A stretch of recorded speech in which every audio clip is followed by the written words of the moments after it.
A Patreon supporter named Katie reached out and asked if I would be interested in restoring an old cleaver. I thought that sounded like a ton of fun, so that's what we're gonna do today.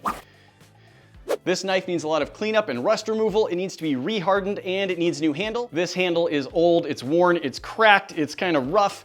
It's gonna go. We're gonna make a whole new one from scratch, so we're gonna take this one off.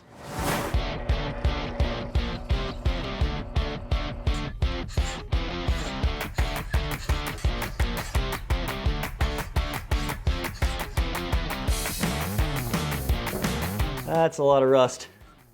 We're gonna cut those pins off and then keep prying a little bit. All three of these pins were cracked. And I'm not sure if that's something that just happened during manufacturing or if that was an intentional thing to sort of wedge the pins in better. It's weird though. My trusty hammer pliers, one of my favorite tools. That is an awful lot of rust hiding underneath that handle. So we've got a good amount on the blade and a lot on the handle. So we gotta clean all of that up. Just gonna start by scrubbing it off with a rough sponge and some soap and water, see what comes off. Then we're gonna use some chemistry magic to take off the rest. I'm going to remove rust from the knife using something called electrolysis. And that's gonna be electricity running through conductive liquid that will actually pull some of the rust off of this knife. So I've got my 2-gallon jar full of water and I'm adding some washing soda. This looks like baking soda, it sounds like baking soda, it is not baking soda. It does make the water a bit cloudy as well. So unfortunately the visual isn't as nice, but it does work like this. This is a variable DC power supply. It lets me add electricity in a controlled way to what I'm doing and in DC current, not in alternating current. We are going to attach the negative to our knife. The positive side is going to be attached to a piece of waste metal, and that's going to be in the water as well. Okay, now we're going to turn on our power supply and we're going to increase the voltage. So now a chemical reaction is happening in this water solution that is going to help pull a bunch of that rust off of the knife. This won't be my final rust removing step, but it should do a lot for me. So I'm going to leave it in here for 30 minutes and check up on it. While that rust is being blasted off, we're going to get started on some prep work for the handle. Katie requested that I incorporate red, blue, and yellow into the handle, but I also wanted to have at least some kind of tie-in to the original handle. So I am going to incorporate these red, blue, and yellow liners into the handle. It's just gonna be some stripes, but it will be visible and you'll be able to see it from all sides of the handle. I think it'll add a nice little highlight and break the handle up so it's not just one solid piece.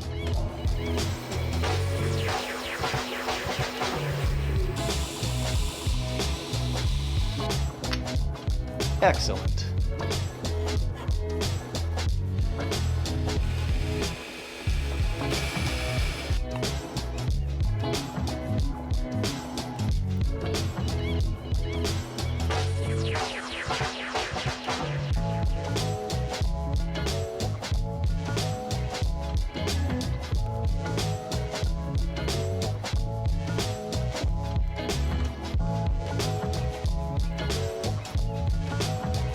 All right, it's been about half an hour. I'm gonna take this thing out, see what progress it's made. I might wanna put it back in for more, or I might just move on to some other rust removal techniques. So, turn this off.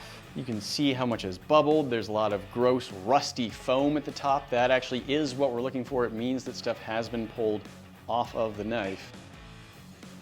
So we are clearly not 100% there. A lot of this black that you're seeing is actually still rust. It's just changed color. I mean, I certainly could do a little bit more of the electrolysis. It started taking some off, but there's still stuff on here. But I think what I'm actually gonna try and do is move on to a different step. I'm going to sandblast, at least on the handle. I haven't decided yet if I'm gonna try the blade. I think I'll see how much it seems to be taking the handle down, and if it's a light enough removal of the surface finish, then I might do the blade as well.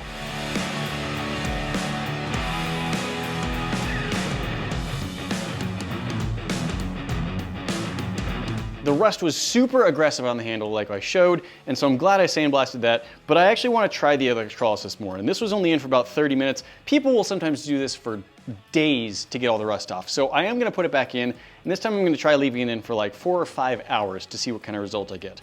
But I just figured the handle needed so much, and it's going to be covered, so if it doesn't look as good after the sandblasting. That's fine, it's not gonna ruin anything. The blade is, of course, going to be visible. So yeah, I'm gonna try more electrolysis and see what I can do with it.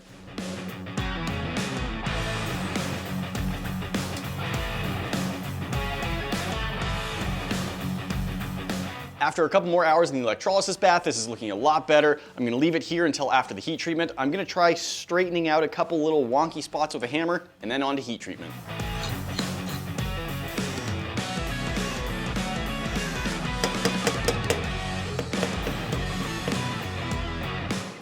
All right, let's try to heat treat this steel.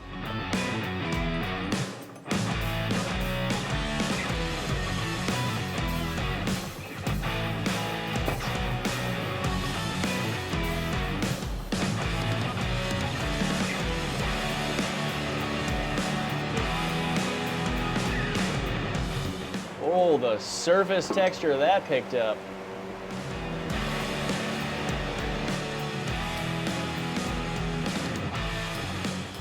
Out of the heat treat, now it's time to find out if this is in fact a steel that will harden. Doing a hardness test, we got a measurement of 50, which is so much better than the 0 we had before. So now it's gonna get 2 tempering cycles where it goes back into the oven at 400 degrees Fahrenheit for 2 hours each cycle. The knife has been heat treated and tempered. Now it's time to actually start cleaning it up.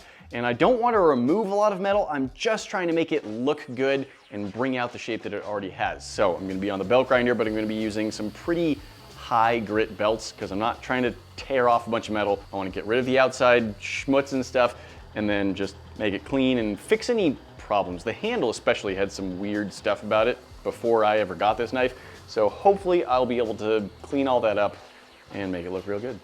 Things are looking better definitely, but due to the shape of the knife, some of the contours that it has, this is about as far as I feel comfortable taking it using the belt grinder. So from here, it's all just gonna be hand sanding, which is the worst part of knife making, but it is a significant part, so, you know, gotta do it. Something else I don't think I've ever actually said, please don't be concerned if I'm holding the knife by the blade. There's no sharp edge to speak of at the moment. This is, I mean, this is duller than dull. It's basically round. So if you see me holding the knife like this, it's not that I'm doing something stupid and you don't have to be afraid I'm gonna cut my fingers. It's very, very flat.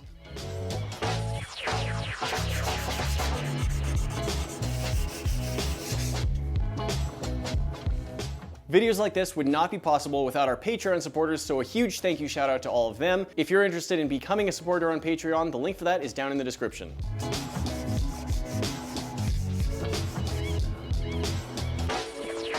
I'm pretty happy with how this cleanup has gone. I've got the whole thing sanded. I've managed to leave at least most of the stamp that it had. I cleaned out the little ring, I cleaned out the spine and the edge, the choil under here, and the blade is looking quite straight. So it is time to move on to adding the handle. The blade will get a final cleanup after the handle's attached, but like 99% of the work is done already. So let's get a handle on there and see how that makes it look.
We've got our glue nice and set, and hopefully I only glued the clamps to the handle a tiny bit. And obviously that's a very large, clunky handle, not what we're going for. So now we're gonna trim all this down. I'm gonna cut the pins off on a bandsaw, and then I'm just gonna start sanding and shaping all of this. The original handle was a very simple shape. It was mostly just flat. It's even a pretty uniform thickness, so that's most of what I'm gonna do. Not gonna go for anything really fancy on this handle, just gotta get it trimmed down to where it's comfortable in the hand.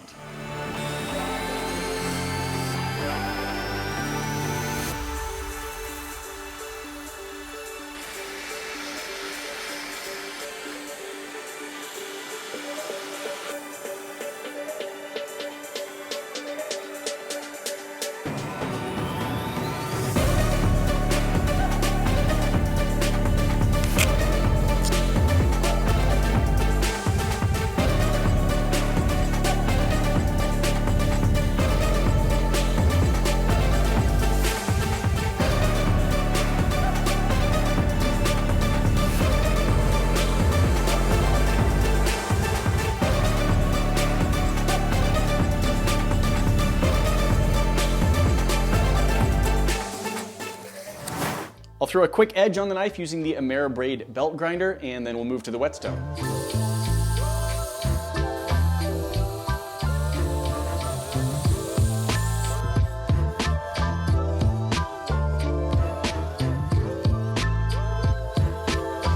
Everything is looking really good. The knife is nice and sharp. I'm now just going to apply a layer of wax, and this is a wax that's supposed to work on both handles and the metal. And because this knife was in such a rough, rusted state when I got it, I do want to make sure that I have wax on the steel as well, and I'll make sure that the owner of the knife knows that it's good to keep it dry or oiled to avoid any rust in the future. I'm going to consider that knife restored.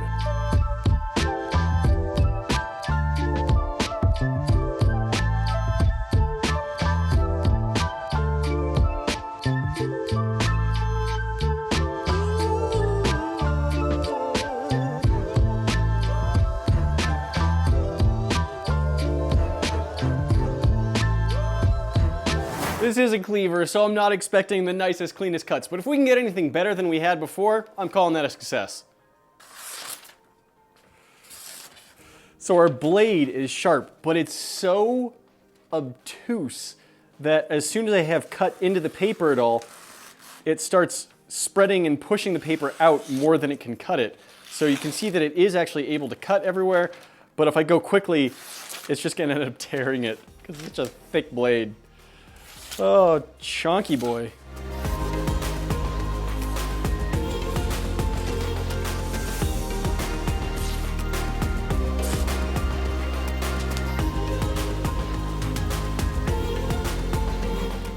Cleaver. I wonder if I can cut hair now.